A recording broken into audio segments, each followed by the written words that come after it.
Hi everyone, कैसे हो आप सभी लोग। आई होप आप लोग अच्छे होंगे। मैं हूं राहुल जयसवाल एंड स्वागत करता हूं आप सभी का एक बार फिर हमारे यूट्यूब चैनल JR ट्यूटोरियल्स में। फ्रेंड्स, आज अगेन आपके सामने एक मोस्ट इंपॉर्टेंट सिविक्स का लेक्चर वीडियो लेकर आ चुका हूं दोस्तों, जिसमें आज के दिन हम लोग पढ़ने वाले हैं हमारे 7th स्टैंडर्ड के लिए सिविक्स सब्जेक्ट का जो हमने चैप्टर की शुरुआत की थी दोस्तों, जिसका नाम है chapter number 3 features of constitution. तो आज हम इस पर्टिकुलर चैप्टर का लेक्चर नंबर 2 आपके लिए लेकर आ गए हैं, जो कि अगेन एक बहुत ही ज्यादा इंपॉर्टेंट लेक्चर वीडियो होने वाला है। तो दोस्तों, हमने इस चैप्टर की शुरुआत की थी ऑलरेडी और इसके पहले का जो लेक्चर्स है वो हमने कंप्लीट कर लिया है। और आपको एक और चीज बता दूं स्टार्ट करने के पहले कि आप हमारे प्लेलिस्ट को चेक कर सकते हो। प्लेलिस्ट हमारा सेक्शन है जिसमें हमने हर चैप्टर्स अपलोड किए हुए हैं हर सब्जेक्ट के लिए। साइंस और मैथ्स पूरा 100% कंप्लीट है for the standard 7th 8th 9th and 10th।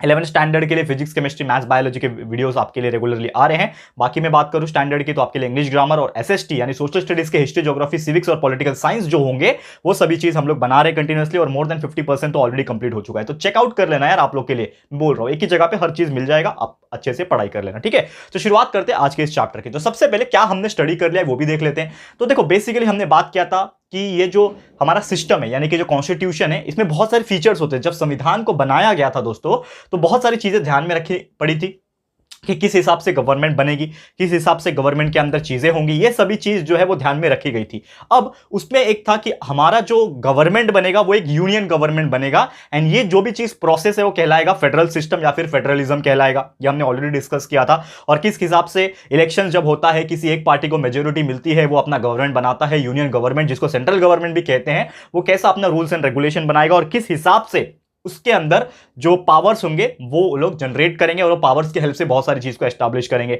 हमने ये भी डिस्कस किया था दोस्तों कि जो पावर्स होते हैं वो दो तरीके से हो सकते हैं। एक तो आपका यूनियन गवर्नमेंट होता है यानी पूरे कंट्री को चलाने वाला सेंट्रल गवर्नमेंट, ठीक है ना, आज के डेट में बीजेपी गवर्नमेंट जैसे है। और वैसे ही एक स्टेट गवर्नमेंट होता है जो पर्टिकुलर स्टेट्स में, हर एक स्टेट में अलग अलग भी हो सकता है। यानी कि there are 2 types of government. एक तो मेन हमारा सेंट्रल गवर्नमेंट यूनियन गवर्नमेंट हो गया और दूसरा जो हमारा गवर्नमेंट है वो स्टेट गवर्नमेंट है। जैसे हमारे महाराष्ट्र में जो गवर्नमेंट है वो अलग है, ठीक है ना, बाकी जो सेंट्रल में गवर्नमेंट है वो अलग है। तो कहने का मतलब ये हमने ऑलरेडी डिस्कस किया था। और साथ ही में हमने डिस्कस किया था कि हर एक गवर्नमेंट के पास अपना अपना सब्जेक्ट्स होता है। जैसे हमने डिस्कस किया था कि जो आपके सेंट्रल गवर्नमेंट होते हैं उसके पास 97 सब्जेक्ट्स होते हैं और जो स्टेट गवर्नमेंट होते हैं उसके पास 66 सब्जेक्ट होते हैं और दोनों मिला के 47 सब्जेक्ट ऐसे होते हैं जो दोनों में कॉमन होते हैं और वही सब्जेक्ट्स में से वो लोग अपनी पावर को चूज कर सकते हैं। बहुत सारे पावर्स हमने देखे थे कि जो सेंट्रल गवर्नमेंट होती है उसके पास कौन सा पावर रहेगा, डिफेंस का पावर रहेगा, फॉरेन का पावर रहेगा।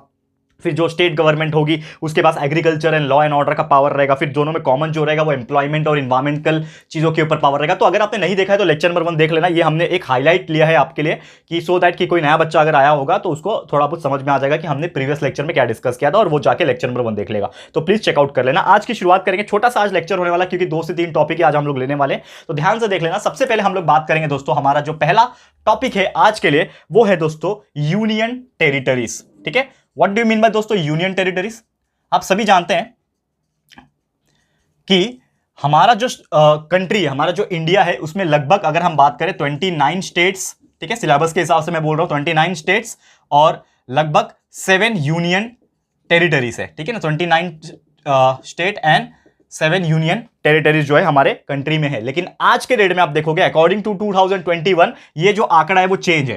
तो प्लीज मुझे कमेंट करके बताना। ये मैं आप लोग के लिए होमवर्क दे रहा हूं, मैं बता सकता तो कोई प्रॉब्लम नहीं है। आज के डेट में अलग है, ये जो चीजें हैं वो आपके सिलेबस के हिसाब से है, लेकिन आपका सिलेबस जो है वो 2 से 3 साल पुराना है, आप सभी जानते हो। और ये 2 से 3 साल में कुछ स्टेट्स भी बढ़े हैं और कुछ यूनियन टेरिटरीज भी बढ़ गए ना, जम्मू एंड कश्मीर, लद्दाख माफ करना, तो जेके एंड लद्दाख ये भी बढ़ चुके हैं। तो कितने यूनियन टेरिटरीज आज हैं और कितने स्टेट्स आज के दिन में प्रेजेंट है 2021 में, ये प्लीज मुझे कमेंट करके कमेंट बॉक्स में जरूर से बताना। मैं चाहता हूं बच्चे लोग आप लोग थोड़ा सा एफर्ट लो यार। सिर्फ वीडियोस देख के बंद करके चले जाओगे, सो जाओगे, नहीं चलने वाला। थोड़ा अपनी तरफ से जनरल नॉलेज का हैबिट होना चाहिए आपको पढ़ाई करने का। इंटरनेट पे जाओ, गूगल करो, आपको कमेंट में इसका जवाब मुझे बताना है कि कितने स्टेट्स और कितने यूनियन टेरिटरीज आज के डेट में। लेकिन सिलेबस के हिसाब से हम चले तो 29 स्टेट्स और 7 यूनियन टेरिटरीज प्रेजेंट है। तो कहने का मतलब ये हमने आपको देखो पहले लेक्चर में डिस्कस किया था कि हमारे कंट्री में एक सेंट्रल गवर्नमेंट होती है और दूसरी स्टेट गवर्नमेंट होती है। यानी कि अगर 29 स्टेट्स है तो 29 अलग अलग स्टेट की गवर्नमेंट होगी। सही बात है, हो सकता है इसमें से कुछ स्टेट्स में कॉमन गवर्नमेंट हो, जैसे कि हमारे कंट्री की अगर हम बात करें तो मेनली बहुत सारे जो पार्टीज होती है, एक बीजेपी है भारतीय जनता पार्टी, एक कांग्रेस पार्टी है जो बड़ी बड़ी पार्टी है, एक शिवसेना पार्टी है, फिर आपका एनसीपी है, नेशनल कांग्रेस पार्टी। ये मैं क्यों बता रहा हूं, क्योंकि हमारे इंडिया का ये सब पार्टीज है ऑब्वियसली। तो बहुत सारे स्टेट्स में बीजेपी की गवर्नमेंट है, बहुत सारे स्टेट्स में कांग्रेस की है, शिवसेना की है, बहुत सारे स्टेट्स में एनसीपी की भी है।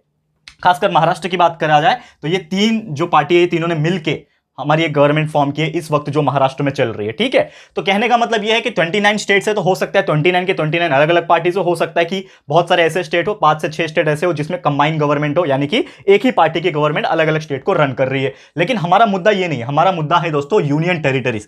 तो according to syllabus 7 union territories है, लेकिन मैं आपको बता दूंगा कि ये 7 यूनियन टेरिटरीज आज के दिन में नहीं, आज ज्यादा है। और कितना है ये तो आप लोग मुझे कमेंट कर ही दोगे, ठीक है, जनरल नॉलेज वाला चीज है।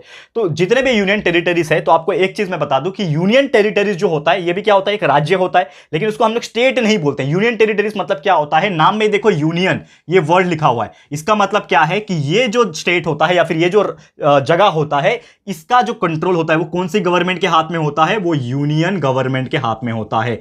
यानी कि जितने भी यूनियन टेरिटरीज है, कौन कौन से यूनियन टेरिटरीज प्रेजेंट है, अगर हम बात करें थोड़ा सा आपके लिए मैं बताऊंगा। न्यू दिल्ली, न्यू दिल्ली मतलब आप पता ही है यार, मैं गया था अभी कुछ दिन पहले न्यू दिल्ली। दूसरा दमन एंड दीव, आपको पता है, जो कि थोड़ा सा गुजरात के आगे आप ये साइड जाओगे तो दमन एंड दीव हो गया। पुद्दुचेरी हो गया नीचे की तरफ, आपको पता है साउथ में पुद्दुचेरी। चंडीगढ़ आपको पता है नॉर्थ में, पंजाब के जस्ट थोड़ा सा ऊपर हो जाएगा। दादरा एंड नागर हवेली अगेन गुजरात के थोड़ा सा और आगे जाओगे। फिर अंडमान एंड निकोबार आइलैंड, ये तो सब जानते हैं यार, ठीक है ना। और लक्षद्वीप, ये 7 है।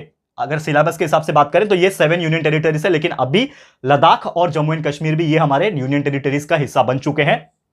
समझ में आ गया, हिंट दे दिया मैंने कितने हो जाएंगे, ठीक है ना, कमेंट करके बता देना, इतना तो आप समझ गए होंगे, समझदार हो आप लोग, ठीक है। तो इतने सारे यूनियन टेरिटरीज है। अब ये जो यूनियन टेरिटरी जो मैंने नाम लिया, ठीक है ना, चाहे मैंने लद्दाख नाम लिया, जम्मू कश्मीर की बात किया, न्यू दिल्ली की बात किया, चंडीगढ़ पुद्दुचेरी की बात किया, यानी कि इसके अंदर जो सरकार गवर्नमेंट चला रही है वो कौन सी सरकार है, हमारी यूनियन गवर्नमेंट है, मेन गवर्नमेंट है। तो आज के डेट में हमारी यूनियन गवर्नमेंट कौन है, बीजेपी है। यानी कि इसके अंदर यूनियन टेरिटरीज के अंदर किसका जो गवर्नमेंट है, किसका चलता होगा, जो बीजेपी है आज के डेट में उनका चलता होगा। क्योंकि ये देखो ये चेंज होता रहता है, हो सकता है 2024 में जब इलेक्शंस आए तो हो सकता है चेंज हो जाए पार्टी, कोई और पार्टी को वोट मिल जाए ज्यादा तो वो अपना गवर्नमेंट बना लेगी। तो ये चेंज होता रहता है अकॉर्डिंग टू अकॉर्डिंग। बट आपको जो चीज याद रखना है वो है कि यूनियन टेरिटरीज को कौन रन करता है, यूनियन गवर्नमेंट, यानी कि हमारी जो सेंट्रल गवर्नमेंट है वो ही रन करती है। ये चीज आपको याद रखना है, ठीक है। अब नेक्स्ट टॉपिक पे जाएंगे, पार्लियामेंट्री सिस्टम ऑफ गवर्नमेंट, ठीक है, पार्लियामेंट्री सिस्टम, पार्लियामेंट्री सिस्टम। तो नॉर्मली आपको पता है दोस्तों कि जितने भी चीजें होती है वो पार्लियामेंट में ही होती है। आप सब जानते हैं कि न्यू दिल्ली जो है, कहां गया, लिखा नहीं है मैंने, तो न्यू दिल्ली में आपको पता है हमारा एक पार्लियामेंट्री हाउस है बहुत बड़ा।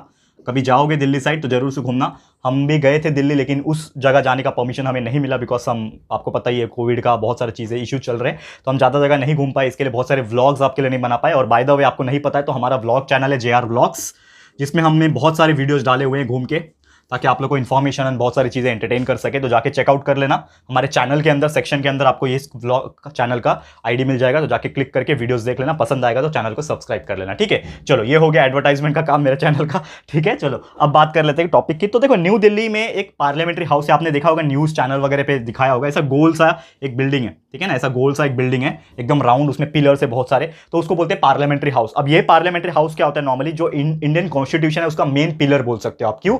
क्योंकि जो भी चीज डिस्कशन होता है, जो मुद्दा बनता है, जो रूल्स एंड रेगुलेशन बनते हैं, जो लॉ बनता है, जो बिल पास होता है, तो ये जितने भी चीजें हैं, ये बहस जो होती है वो कहां होती है, पार्लियामेंट्री हाउस में होती है। और यही पार्लियामेंट्री हाउस जो होता है दोस्तों, आप सभी जानते होंगे, इसके अंदर भी बहुत सारे हाउसेस होते हैं। तो ये जो चीजें होती है, यानी कि जो लेजिस्लेचर होता है वो हाईएस्ट डिसीजन मेकिंग पावर उनके हाथ में होता है। लेजिस्लेचर असेंबली के पास होता है ऑब्वियसली। और यही जो हाउस होता है आप सब जानते हैं, मैंने आपको डिस्कस करके बताया था प्रीवियस लेक्चर में, दो ही मेन हाउस होते हैं, एक होता है लोकसभा एंड राज्यसभा। यही दो हाउस के अंदर मोस्टली डिस्कशन होता है और जो चीजें हैं वो डिस्कस की जाती है और उसके ऊपर फैसला होता है।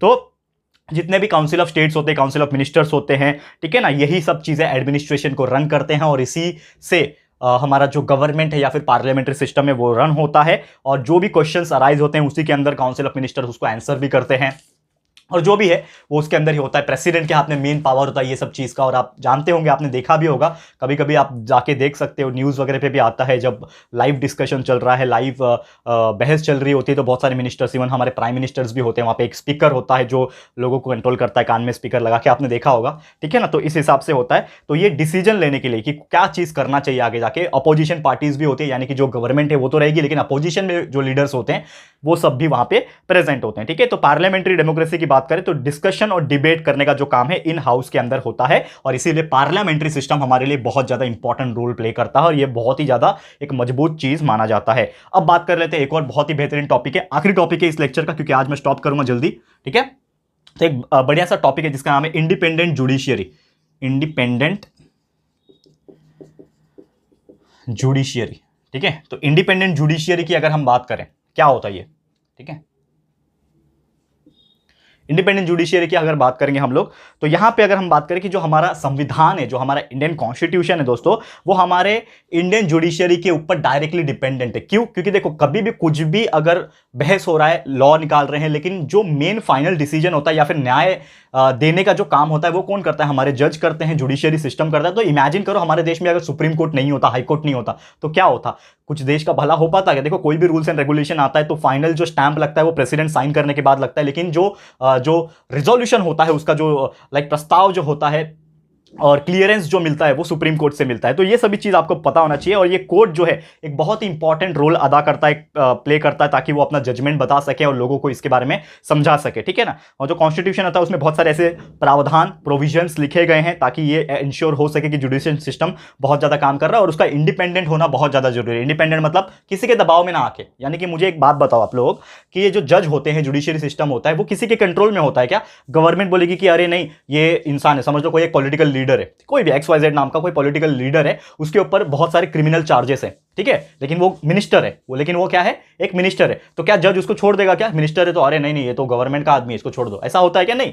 मतलब जुडिशियरी सिस्टम इंडिपेंडेंट होकर काम करता है, वो किसी के दबाव में आके काम नहीं करता है, वो एकदम फ्रीली काम करता है, क्योंकि उसके ऊपर किसी का हाथ नहीं है, गवर्नमेंट उसको कंट्रोल नहीं करता है। ये चीज याद रखना, जुडिशियरी सिस्टम हमारे देश में इंडिपेंडेंट है, ना प्रेसिडेंट का उसके ऊपर दबाव है, ना गवर्नमेंट के प्राइम मिनिस्टर का, किसी के मिनिस्टर का कोई भी दबाव नहीं है। वो अपना अकेले का फैसला, खुद का फैसला सबूतों के आधार पर और बाकी जो चीजें हैं उसके आधार पर फैसला सुनाता है। बस एक चीज है कि जो जज होते हैं उसका जो अपॉइंटमेंट होता है, ये मैंने ऑलरेडी डिस्कस किया था आपसे, वो प्रेसिडेंट करते हैं। यानी प्रेसिडेंट के हाथ में एक पावर होता है कि कौन जज बनेगा, कौन जज नहीं बनेगा, उसको चूज करने का जो रिस्पॉन्सिबिलिटी होती है वो प्रेसिडेंट की होती है। ये आपको ध्यान में रखना है। और इतना आसान नहीं होता है कि कोई भी जज को हम लोग, अगर फॉर एग्जाम्पल किसी के अगेंस्ट में उसने फैसला सुनाया लेकिन वो सही फैसला है, तो ऐसा नहीं है कि मैं उसको निकलवा दूंगा। जैसे जो सरकारी ये होते हैं ना, मतलब जॉब वाले, गवर्नमेंट जॉब वाले लोग होते हैं, तो फॉर एग्जाम्पल उसने कुछ किसी के अगेंस्ट में, किसी मिनिस्टर के अगेंस्ट में कुछ कर दिया तो उसका ट्रांसफर कर दिया जाता है। जैसे खासकर हमारे IPS का, इंडियन पुलिस सर्विस में कोई पुलिस ने किसी मिनिस्टर को अरेस्ट किया, किसी मिनिस्टर के बेटे को अरेस्ट किया, हाँ तेरा ट्रांसफर करवाता हूं, रुक। पिक्चर में देखा है ना, मूवीज वगैरह में देखा होगा।